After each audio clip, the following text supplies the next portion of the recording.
All right, in today's video, we are going to set up a policy for a 40-year-old individual who's interested in maximizing the cash value in a whole life insurance policy. So some details. He is interested in funding a policy with $20,000 per year for a maximum of 15 years. That will take him up until the age of 55. However, he wants to know, what if I want to reduce my funding after just a few years? Meaning, am I committed to or obligated to fund or pay $20,000 every year? Because over 15 years, that's a total of $300,000. If life happens, I don't want to be stressed out and feel like I'm on the hook for that $20K every single year. And then second, what if I want to stop? Can I stop funding the policy altogether and not be penalized or not have to worry about the policy lapsing or anything like that? We'll look at an illustration that demonstrates that. So first we'll go through how to set up the policy for maximum cash value. And this right here is the most important piece. If you're interested in a whole life insurance policy and maximizing cash value is the goal, setting it up or designing it properly, that's always the number one item. So he wants to fund a total of what? $20,000 per year. That's his maximum dollar amount that he'll pay on any given year. So of that $20,000, where can it go? There's two main areas. First, it can go toward the insurance premium, or second, it can go toward our PUA rider. PUA stands for Paid Up Additions Rider. So for the minimum premium here, we want to minimize the premium, and you'll see exactly why in a minute, but this consists of two items. We've got our base premium. You'll see this term with every life insurance company out there. And then also a term insurance rider, which is optional. We usually recommend adding a term insurance rider because it's a very cost-effective way to keep our expenses at a minimum.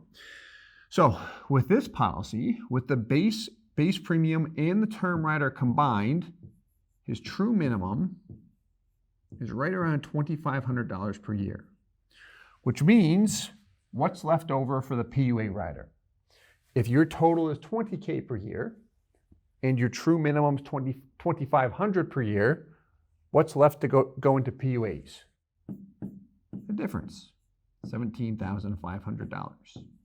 Now here's the thing with our PUA rider. This is often very flexible and it's not required to go in every year. So being that he wants to know if he can reduce his funding or stop altogether, the answer is yes, and it's very easy, especially the first one. If he wants to reduce his funding, all that he's committed to is that minimum premium.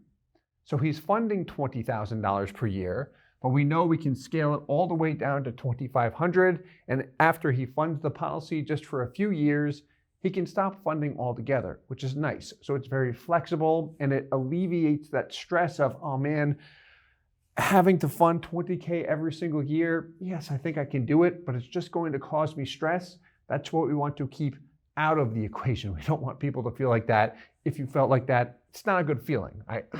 Speaking personally, it's not a good feeling. So the premium dollars, $2,500 in this case, how does that impact the cash value? Well, what you'll find in the first year, this is not going to show up in cash value, or a small percentage will. However, as you continue to make premium payments, what you'll find, the second year, guess what? It shows up in cash value. So the worst year about a whole life insurance policy is always going to be the first year, because the insurance company is taking the biggest bite out of our premium up front. The reason why they do that is because premium dollars, both the base and term, purchase us a death benefit up front. The insurance company's really overcharging us mainly for the base premium up front. PUA dollars, however, show up in cash value, and this is in the first year. The first year, it's usually 90 to 95% of that PUA payment that shows up in cash value. You're going to see the actual illustration in a moment. PUAs do get us some life insurance, but it's a very small dollar amount compared to the premium piece. Why people are plowing funds into the PUA rider? It's mainly for the cash value. just in our experience, folks we work with, that is what they're interested in. And we want to know, how can we minimize the premium as low as the insurance company will allow? I'm looking at the 4 major mutuals. A lot of times it's right around 10% minimum. And then maximize the PUA rider. At the same time, making it flexible. This way, I'm not required to pay this every year. And then we've got the MEC limit. MEC stands for Modified Endowment Contract. Why he's interested in a whole life insurance policy and putting 20 grand per year into it is for the cash value, core benefits, safety, liquidity or access to his money, a lot like a personal line of credit, and also the tax benefits. One of the big tax benefits is I can access the cash value tax-free. Where that goes away is if my policy becomes a MEC.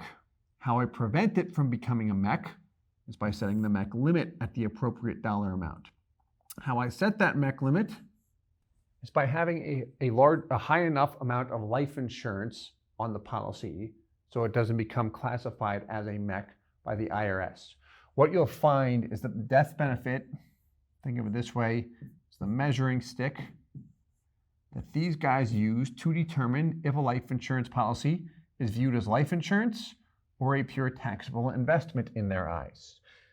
Let's take a look, because we're going to describe this a little bit more with the illustration. Let's do that first, actually, because when we look at this illustration, what's your death benefit at? Kind of an oddball number, isn't it? $364,000 and change. Where did we come up with that? Well, how much are we funding the policy with every year? You can see that under the annual outlay column or annual net outlay. They mean the exact same thing here, which is how much he's funding the policy with. $20K per year. Okay. The death benefit is again $364. Let's actually put this in red. Has a direct relationship to this. If we lower the death benefit, the MEC limit will also be lowered. If we raise the death benefit, the MEC limit will also raise. This has a direct relationship to this. What also has an impact is your age, gender, and the product for that matter. You'll see different products specifically with different guaranteed rates. The MEC limits are going to be different and such, but you can always see what the MEC limit is. In most cases, it will be on your life insurance illustration. Not all companies include it, but you can always ask your agent. It's very, very easy for us to find that. It's always on the software. And again, in most cases, it's on your illustration. And if you have an existing policy, what some companies have is a portal that actually shows the maximum payment you can make without triggering a MEC. I like when companies do that. If they don't do that, we either have to request it or calculate it on our own. We usually do that because it's faster. Requesting it can take some time, but you can always get that information. And if you ever do trigger a MEC, a lot of times people are concerned about this. It's easy to reverse as long as we do it within 30 days. And we're notified typically the next business day. So it's very easy to do that. So he's funding $20K per year.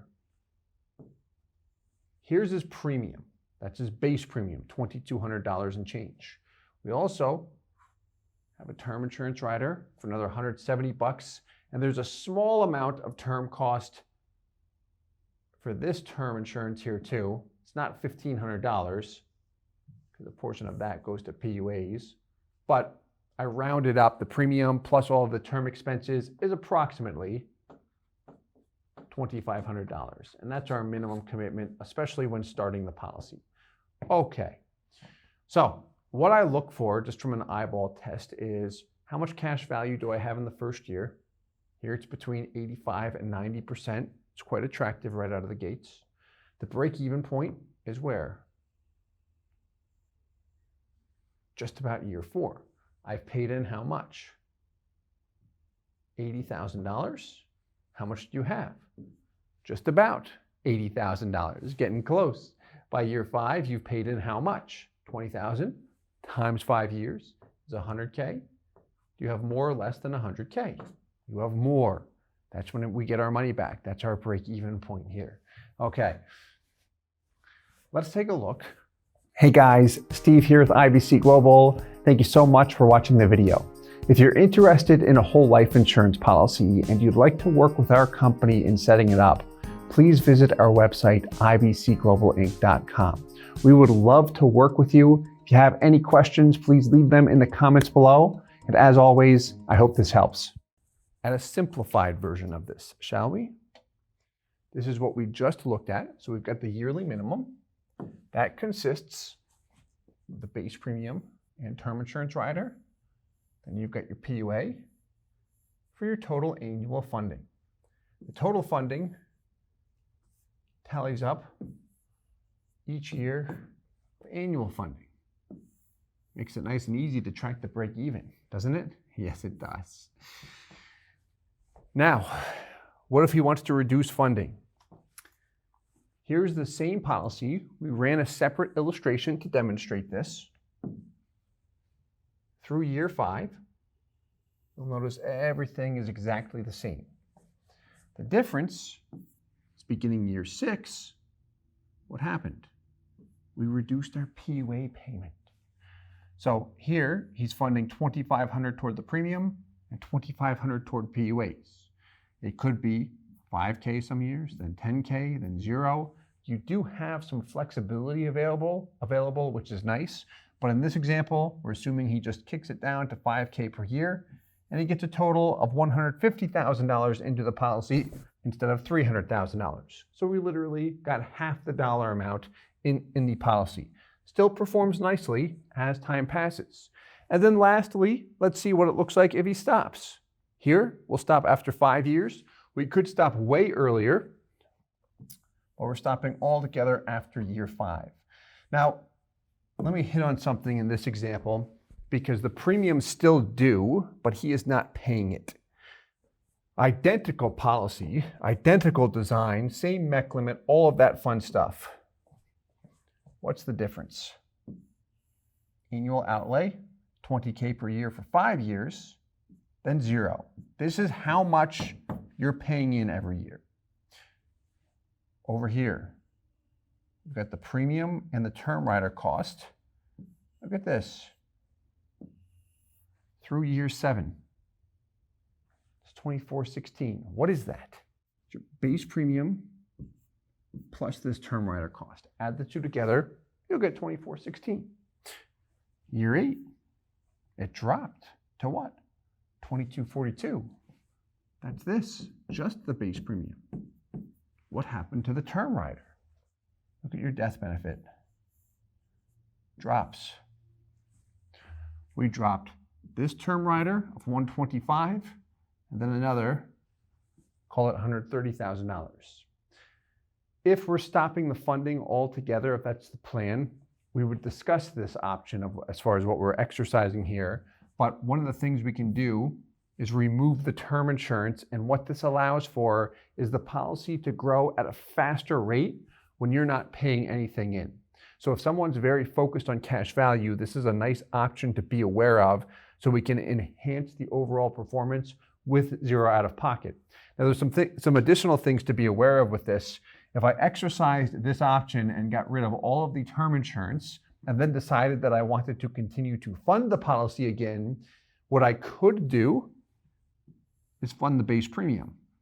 If I wanted to fund anything extra, the company might come back, they would come back and say, well, we'd like to put you through medical underwriting before we accept your money. In addition to that, the MEC limit is much lower than when you started, because when you drop the death benefit and cut the term rider, that will happen. You'll see a lesser MEC limit down the road. So this is definitely something, before we drop, we do like to discuss. And also look at the pattern and the habits of the individual. If they reduce the funding, they're paying just the minimum, or they haven't funded in a while, and it seems like that's definitely going to be the case, then I'm probably more comfortable dropping that term rider. However, if we see that they've added money and we have a discussion and they say, I might want to be able to add more funds down the road, I might keep it. And it can be a year-to-year decision too. And if the extra cost is just really bothering us, what we can always do is instead of dropping it, we can just reduce it. It's not an all or nothing move. We can partially reduce the term. This way we reduce the costs and keep the window open to throw more money into the policy in the event that we want to. This is a post-issue subject I'm talking about. This is for someone that has a policy. We're working with them. This comes up several years down the road. We just want to make sure that we use an existing policy to the fullest degree. The last thing we want to do is forfeit the right to add more money, and then you come into a windfall. Let's say it's at 50 years old, and you say, hey, I've got 100 grand here. Should I start a new policy, or should I throw it into the existing one? I'd say throw it into the existing one because you're over the expenses. However, if we've gotten rid of the term, that could be challenging or problematic. So I'm rambling here because this is something I like to talk about, and it's also valuable just to keep that window open as long as we think there's a chance we might use it. If there's no chance we'll use it, then close the window. Don't let the cold air in, which will be the expenses that's going to drag on your cash value performance. With all of that said, I hope that you enjoyed this video. I hope it helped you understand how to maximize the cash value or set up a policy for maximum cash value. Let us know your thoughts, and if you have any questions at all, feel free to reach out to us. We've got our company information below, and as always, I hope this helps. Thank you so much. Hey guys, Steve here with IBC Global. Thank you so much for watching the video. If you're interested in a whole life insurance policy and you'd like to work with our company in setting it up, please visit our website, ibcglobalinc.com. We would love to work with you. If you have any questions, please leave them in the comments below. And as always, I hope this helps.